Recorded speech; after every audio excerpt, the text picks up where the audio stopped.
Two ways to see life. Dalawang paraan para tignan mo ang buhay. Ito ay isang milagro at regalo, isang grasya. O makita mo hindi naman milagro, isang sumpa, isang disgrasya.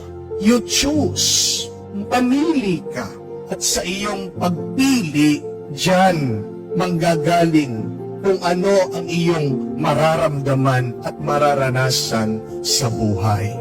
May napakaganda pong kwento tungkol po sa isang atleta. Ang pangalan po niya ay si Jim Thorpe. Noong po 1912, sumali po sa Olympics itong lalaking ito. At ang paligsahan po na kanyang sinalihan ay ang track and field, takbuhan, unahan.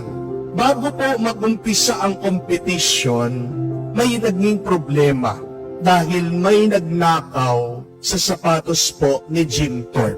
Pero hindi po siya sumuko. Naghanap po siya ng paraan. At alam niyo po kung ano ang nangyari? Nakakita po siya ng sapatos nakatapon sa basurahan. Luma, tira, mabaho. Pero kinuha niya ang mga sapatos na ito, sinuot niya. Ang problema malaki sa kanya. Kaya naman po nilagyan niya ng medyas doon sa loob ng sapatos. Dinoblihan po niya yung medyas na kanyang sinusuot para lang magkasya itong mga sapatos sa kanya. At sumali po siya kahit na napakapangit ng kanyang sapatos. Alam niya po kung anong nangyari? Nanalo po siya. Hindi lang po minsan, kung hindi 2 beses. Anong place? 2 times he won the gold medal in the 1912 Olympics. Napaka-imposible, pero naging posible. Pwede siyang magreklamo, pwede po siyang sumuko, pero hindi.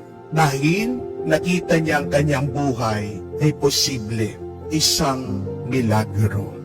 Kahit na ang buhay mo maraming kulang, maraming problema, sabihin mo na may problema ka sa pera, marami kang utang, marami ka pang kailangan sa iyong tahanan, sa iyong bahay.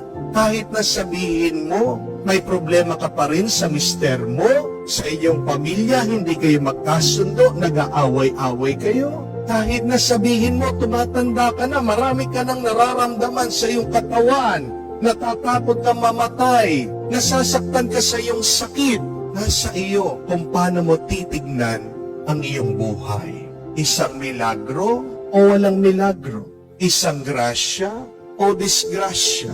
Isang pagpapala o isang sumpa? We are an attitude away to happiness and joy. We are an attitude away to live a blessed life. Tandaan niyo po yan. At sabi po nila, a bad attitude is like a flat tire.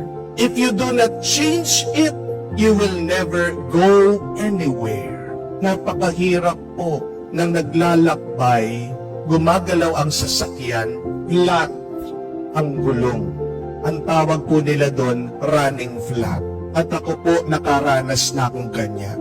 Hindi ko alam, butas pala ang gulong ko, tuloy pa rin ang sasakyan. Ano pong nangyari? Hindi lang po nabutas yung gulong, talagang nalaslas pa. At konti na lang, ako po ay naaksidente sana. Ganyan din po sa buhay.